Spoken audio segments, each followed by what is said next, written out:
नमस्कार। लोकसभा सामान्य निर्वाचन 2024 में मतदान कार्मिकों का विवरण विभागवार सीईओ वेब पोर्टल पर दर्ज किया जा रहा है। कार्मिकों का विवरण दर्ज करते समय कुछ तकनीकी कठिनाई आ रही है। एक प्रेजेंटेशन के माध्यम से उस कठिनाई को दूर करने में आपको मदद मिल सकती है। प्रेजेंटेशन शुरू करते हैं।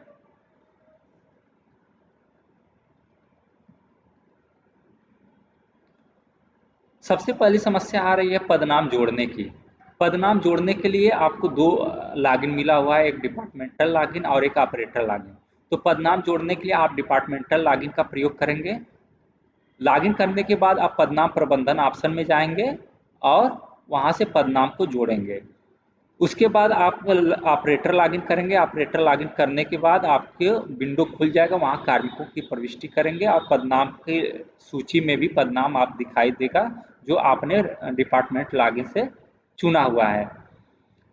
कार्मिकों का जो विवरण वो गूगल इनपुट टूल्स सॉफ्टवेयर की मदद से हिंदी फॉन्ट में भरेंगे। वो टूल्स का लिंक जनपद की वेबसाइट आजमगढ़.nic.in पर उपलब्ध है। वहाँ से आप उस टूल्स को डाउनलोड करके सिस्टम में इंस्टॉल कर लीजिए। उसके बाद आप कार्मिकों का विवरण हिंदी में भरिए। जो बैंक से संबंधित है वह आपको इंग्लिश फॉन्ट में भरा जाएगा। जब आप अपना सीयू पोर्टल को ओपन करेंगे तो उसके दाहिने कॉलम में आवश्यक निर्देश दिया गया है, उसको पढ़ करके आप जो है कार्मिक की प्रविष्टि आसानी पूर्वक कर सकते हैं, जो आपको इस प्रेजेंटेशन में जोड़ा गया है। जैसे ही आप अपना वेब पोर्टल खोलेंगे सीयू वाला, तो आपको यहाँ पर दाहिने कॉलम में आवश्यक निर्देश का लिंक दिया गया है। वहाँ से आप ये लिंक को पढ़ करके आपको काफ़ी जानकारी प्रविष्टि से संबंधित मिल जाएगी। एक ऑप्शन जब आप ऑपरेटर लॉगिन से कार्मिक की प्रविष्टि करते हैं तो उसमें लेबल और इंडेक्स का ऑप्शन दिया गया है। इसमें काफ़ी कन्फ्यूजन होता है, लोग हमसे पूछते हैं या हमारी टीम से पूछते रहते हैं। तो देखिए उसका चार्ट भी मैंने इस प्रेजेंटेशन में जोड़ दिया है। जैसे मान लीजिए आपका ग्रेड पे है 2400 और आपकी जो बेसिक सैलरी है 27,100 रुपये।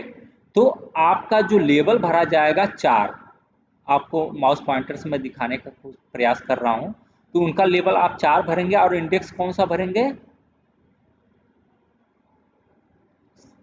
27,100। तो इनका इंडेक्स हो जाएगा 3।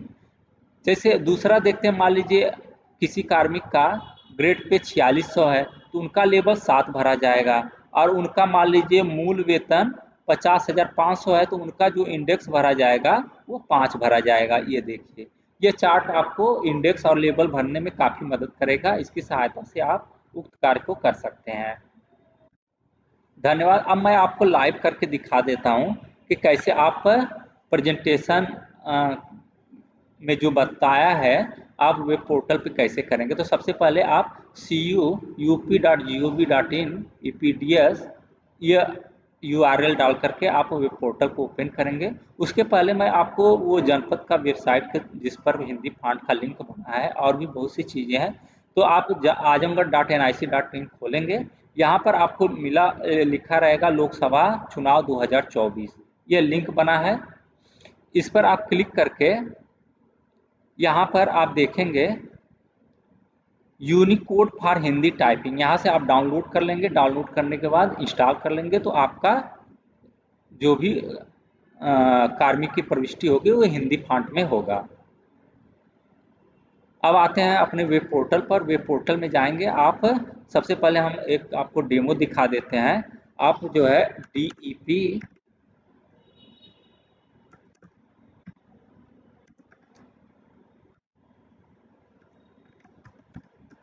ये आप डिपार्टमेंटल लॉगिन करते हैं पदनाम जोड़ने के लिए।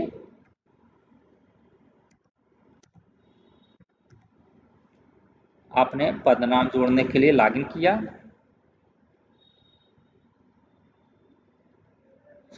अब देखिए यहाँ पे पदनाम प्रबंधन का मीनू दे रहा है, आप इस पर जाएंगे, क्लिक करेंगे पदनाम जोड़ें। यहाँ पर जाएंगे तो आपको पदनाम की एक सूची मिलेगी और वहाँ पे जो भी पदनाम आपको चुनना है वहाँ पे चेक बॉक्स में आप उसको चेक कर देंगे, पदनाम आपका सेलेक्ट हो जाएगा। उसके बाद यहाँ पे सेलेक्ट डेजिग्नेशन पर क्लिक करेंगे, आपका पदनाम जुड़ जाएगा। इसके अतिरिक्त ये सूची में जो पदनाम दिया है उसके अतिरिक्त कोई आपको पदनाम जोड़ना है तो आप पुनः पदनाम प्रविष्टि वाले ऑप्शन में जाएंगे, यहाँ से पदनाम प्रविष्टि है ना, पदनाम हिंदी में भरेंगे। हम आपको बता देते हैं यूनिकोड में कैसे, यहाँ से आप जाएंगे, आपको यहाँ पर टास्क बार में गूगल इनपुट टूल जो आपने इंस्टॉल किया है ये दिखाई देगा, इसको आप ओपन करेंगे। जैसे मान लीजिए हम रख दिए जिला सैनिक अधिकारी, जो कि आपके उस लिस्ट में दिखाई नहीं दे रहा था। आप यहाँ पर सुरक्षित करेंगे, सुरक्षित करने के बाद यहाँ अपडेट कर देंगे, आपका पदनाम जुड़ गया।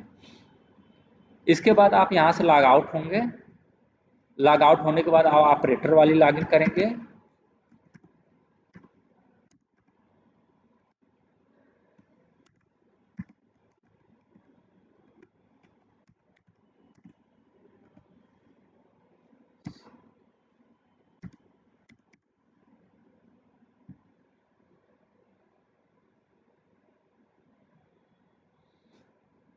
अब इसके बाद आप करेंगे कार्मिक प्रविष्टि फॉर्म 2 और 3। आपको फॉर्म 2 भरना है या बैंक से संबंधित कर्मचारियों का फॉर्म 3 भरना है, तो यहाँ पर आप आएंगे, कार्मिक प्रविष्टि पर करेंगे। अब इसके बाद कार्यालय चुनें, तो आप यहाँ पे कार्यालय को चुनेंगे और उसके बाद आपको 6 अंक का एंट्री पिन मिला होगा, तो वह डालेंगे। आपको